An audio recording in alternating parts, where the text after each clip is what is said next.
تو کہا وہ تو 313 تھے لیکن ہو گئے تھے نا حضور کے، تو ہم نے غالب کر دیا. تم تو 1 ارب 60-70 کروڑ ہو، آؤ نہ میرے رسول کے بن کے دکھاؤ. کی محمد سے وفا تو نے تو ہم تیرے ہیں، یہ جہاں چیز ہے کیا لوح و قلم تیرے ہیں. پھر لوح بھی تمہارے ہاتھ میں دے دیں گے، قلم بھی تمہارے ہاتھ میں دے دیں گے. تو اقبال نے عشق رسول کی وہ دولت فراواں اپنے سینے میں پالی، اور آج 1 صدی کا عرصہ ہونے کو ہے، لیکن اس کے باوجود ان کی یادوں کے دیے مدہم نہیں ہو رہے. ان کے ذکر کا چراغاں ہے اور ان کے فکر کی خوشبو ہے، اور اس وطن کو انہوں نے سینچا اپنی فکر سے، اپنے تصور کی خوشبو سے. اور آج بھی اس وطن میں کاش کے نسل نو فکر اقبال کو سمجھنے کی کوشش کرے، اور یہ منبر و محراب کا بھی موضوع بنے، اور اقبال کی تفہیم سے جو ہے وہ ذات کی تفہیم نصیب ہوتی ہے، اپنے آپ سے آگہی نصیب ہوتی ہے. اقبال ہمیں خودی کا درس دیتا ہے، ہمیں اپنے من میں ڈوب کر سراغ زندگی پا جانے کا سبق دیتا ہے، غیروں کے آگے جھکنے سے بچاتا ہے. چونکہ اقبال کہتا ہے کہ غیروں کے آگے جھکو گے پھر تن بھی تمہارا نہیں رہے گا اور من بھی تمہارا نہیں رہے گا. اور یہ بات قلندر کو تو پانی پانی کر جاتی ہے. اس لیے اقبال کا فلسفہ یہ ہے کہ اگر جینا ہے تو پھر خودی کا تصور لے کے جیو، خودی کا چراغ ہاتھ میں لے کر کے زندگی کی سنگلاخ راہوں سے گزرو. زندگانی کی حقیقت کوہ کن کے دل سے پوچھ. یہاں زندگی کی حقیقت اقبال نے کہی کہ وہ جو ہے وہ سنگ گراں، تیشا و سنگ گراں ہے زندگی.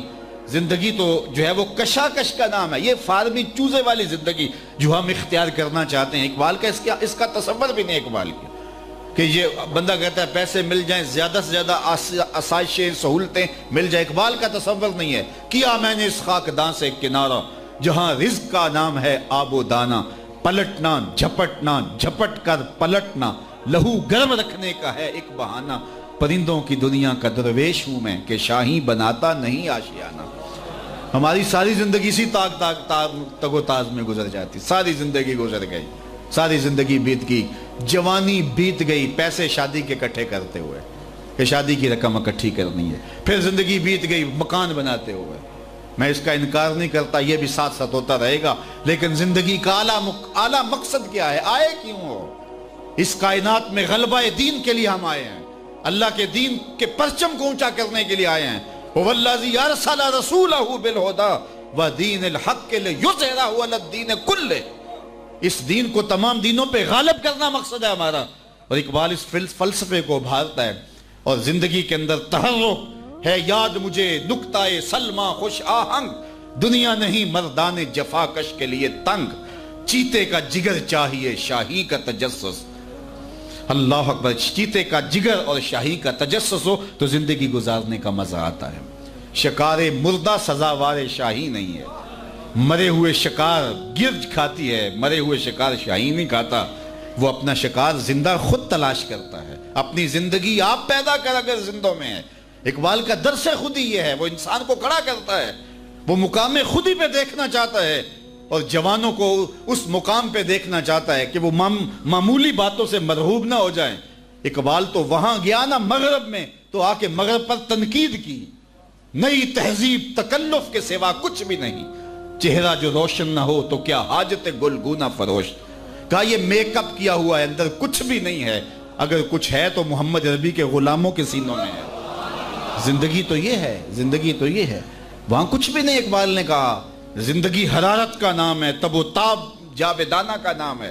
زندگی کشش کا نام ہے، زندگی قوت اور توانائی کا نام ہے، ہیبت کا نام ہے، کفر سے ظلم سے جبر سے ٹکرانے کا نام ہے، حالات کی تلخیوں کو سہ جانے کا نام ہے، مشکلوں کا سینہ چیرنے کا نام زندگی ہے، کوہ گراں کے کلیجے سے نہر نکالنے کا نام زندگی ہے. زندگی آسان تو نہیں ہے، یہ فارمی چوزے کی طرح زندگی تھوڑی گزارنی.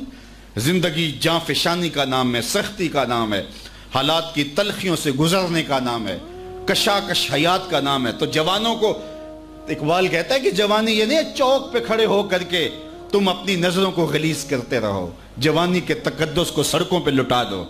جوانی یہ نہیں ہے. جوانی کیا ہے شباب اپنے لہو کی آگ میں جلنے کا نام. یہ تو اپنے لہو کی آگ میں جلنے کا نام ہے، یہ تو حرارت ہے. جوانوں کو تو پیروں کا استاد بننا چاہیے، جوانوں کو تو بوڑھوں کے لیے حرارت کا سبب بننا چاہیے، بلکہ اقبال تڑپ تڑپ کے یہ خیرات مانگتا ہے، تڑپنے پھڑکنے کی توفیق دے، دل مرتضی سوزے صدیق دے، جوانوں کو آہے سحر بخش دے، میرا دل میری سوزے تر بخش دے۔ اللہ اکبر۔ تو یہ توانائی، یہ حرارت جب سینوں میں پیدا ہوگی، جب ثابت نہیں ہوگے، جب سیار بن جاؤ گے، جب حالات کی تلخیوں سے ٹکرانے کا گر سیکھ جاؤ گے، تو پھر اقبال کے مرد مومن بنو گے، اور اقبال ایسا مرد مومن دیکھنا چاہتا ہے۔ تو آج میں اقبال کے کئی پہلوؤں پہ بات کرنا چاہتا تھا، اقبال کی خودی پہ بات کرنا چاہتا تھا، اقبال کے فلسفہ غم پہ بات کرنا چاہتا تھا، فلسفہ ارتقاء پہ بات کرنا چاہتا تھا۔ یہ ایک الگ کائنات ہے۔ پھر اقبال کے عشق رسول کی کہانی بھی اپنی ہے۔ جب بارگاہ رسالت مآب میں جاتا ہے بحضور رحمت للعالمین، اقبال کی نظم اب ترجمے کے ساتھ بھی دستیاب ہے، آپ پڑھیں وہاں جب حضور کی بارگاہ میں سلامی اقبال پیش کرتا ہے۔ جب بھی میں گیا ہوں حضور کی چوکھٹ پہ اور جب بھی سلام کر کے آیا ہوں تو مجھے اقبال ضرور یاد آئے۔ شش جہت روشن سے تاب روئے تو، ذرا غور کیجئے جنہوں نے اس دورے اس شہر نور کو دیکھا ہے، اور جنہوں نے نہیں دیکھا تصور میں تو رہتا ہی مدینہ ہے نا۔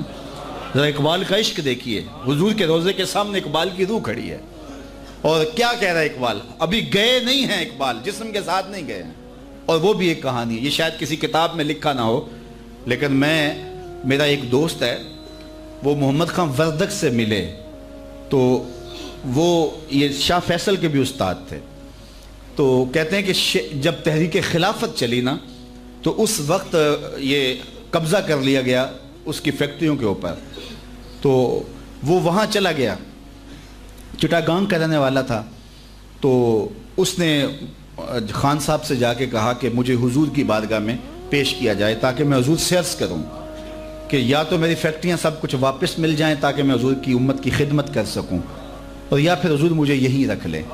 یہ محمد خان وردک کو سوال کیا گیا کہ تم نے زندگی کے اندر کوئی عاشق رسول دیکھا ہے، کوئی عاشق الہی دیکھا ہے؟ تو اس نے کہا ایک عاشق الہی دیکھا ہے زندگی میں، اور 2 میں نے عاشق رسول دیکھے ہیں۔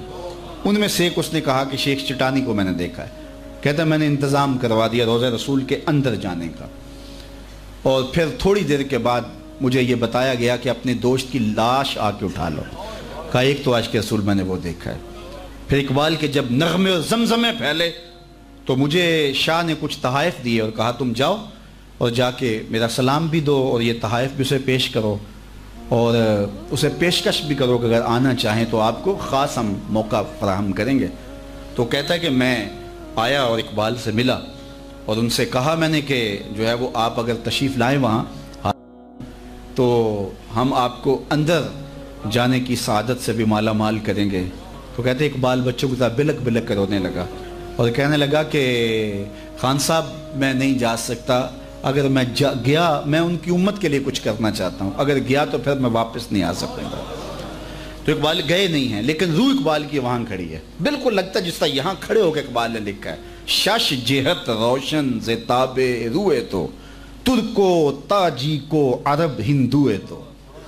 جب مواجہ شریف سے سلام کرنے کے بعد باب جبریل سے جو ہے وہ لوگ باہر نکل رہے ہوتے ہیں، تو وہاں جو کیفیت ہوتی ہے، کبھی کوئی عربی آ رہا ہوتا ہے، کبھی اجمی آ رہا ہوتا ہے، کوئی ترکی باہر آ رہا ہے، کوئی ہندوستانی آ رہا ہے، کوئی کسی ملک کا کوئی کسی ملک کا، تو اقبال وہاں کھڑے، روح کھڑی ہے، شش جہت روشن ز تاب روئے تو، حضور 4 سمتیں نہیں 6 سمتیں آپ کے چہرے کی چمک سے روشن ہے، آپ کی انوار سے رونق ہے۔ اللہ اکبر۔ اسی لیے اعلیٰ حضرت نے کہا نا چمک تجھ سے پاتے ہیں سب پانے والے، میرا دل بھی چمکا دے۔ اقبال کا لہجہ بھی وہی ہے، شش جہت روشن سے تاب روئے تو، ترکو تاجی کو عرب ہندوئے تو۔ حضور یہ ترک بھی تیرے غلام ہے، یہ عرب بھی تیرے غلام ہے، یہ تاجک بھی تیرے غلام ہے۔ اللہ اکبر۔ بوریا ممنون خواب راحتش، تاج کسرا زیر پائے امتش۔ جب ہم نکلتے ہیں نا روضہ رسول کی بارگاہ سے مسجد نبوی سے باہر، تو وہ دکانوں پر سونے کے ڈھیر لگے ہوئے ہوتے ہیں، تو مجھے وہاں ضرور یہ شعر یاد آتا ہے، بوریا ممنون خواب راحتش، تاج کسرا زیر پائے امتش۔ خود بوریے پہ سوتے رہے، امت کے قدموں تلے تخت و تاج پھینک گئے۔ اللہ اکبر. شش جہت روشن سے تابے روئے تو ترکو تاجی کو عرب ہندوئے تو بوریا ممنون خواب راحتش تاج کسرا زیر پائے امتش. اللہ اکبر. پھر آگے کیا کہتے ہیں؟ آگے فرماتے ہیں کہ گرد تو گردد حریم کائنات. ذرا شعروں کا حسن دیکھیے، لفظوں کا جمال دیکھیے اور معنوی کمال دیکھیے. گرد تو گردد حریم کائنات. حضور پوری کائنات کا حرم آپ کے گرد گھوم رہا ہے. گرد تو گردد حریم کائنات.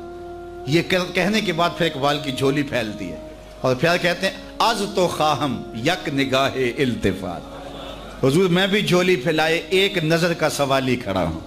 از تو خواہم یک نگاہ التفات. ایک نظر کرم میری جانب بھی ہو جائے. یقیناً اقبال کی طرف حضور کی نظر ہوئی اور اقبال ایسے اقبال نہیں ہے. آج ہم اپنا اسپیشل پروگرام اس عنوان سے کر رہے ہیں اور یقین جانیے گا کہ روح کو ایک تازگی مل رہی ہے. آپ جائیں گے تو ایک فرحت دلوں میں لے کر جائیں گے کہ یار اقبال کیا شے تھا کہ دربار رسالت مآب میں کیا اس کو قبولیت ملی کہ آج ممبروں پر بھی تذکر اقبال کے ہوتے ہیں. آج خانقاہوں میں بھی اقبال کا جو ہے وہ درس خودی اور اقبال کا جو فلسفہ طریقت ہے، فقر پر جو اقبال نے بات کی ہے، فقر زندہ کی بات اقبال نے کی ہے.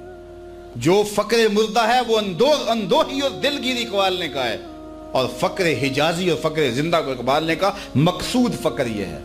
ڈھونڈ وہ فقر کے جس کی اصل ہو حجازی.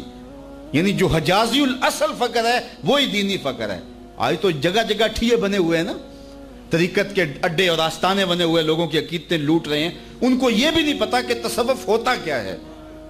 اس پر اگر آپ کو باہر اگر جائیں تو باہر شاید دستیاب ہوگی جو ہے وہ ڈھونڈ وہ فقر جس کی اصل ہو حجازی. اس پر 1 گھنٹے کا بیان موجود ہے اور اس میں 4 قسمیں فقر کی گئی ہیں اور اس میں حقیقی فقر فقر حجازی ہے اور جس کی فقر ہمارے مشائخ اور بزرگوں نے کی ہے. اور شیخ احمد کی چوکھٹ پہ جب اقبال گئے تھے تو پھر اس کی روح کس طرح انہوں نے اپنے اندر جو ہے وہ اپنے اندر اترتی ہوئی محسوس کی. تو فقر حجازی حقیقی فقر ہے.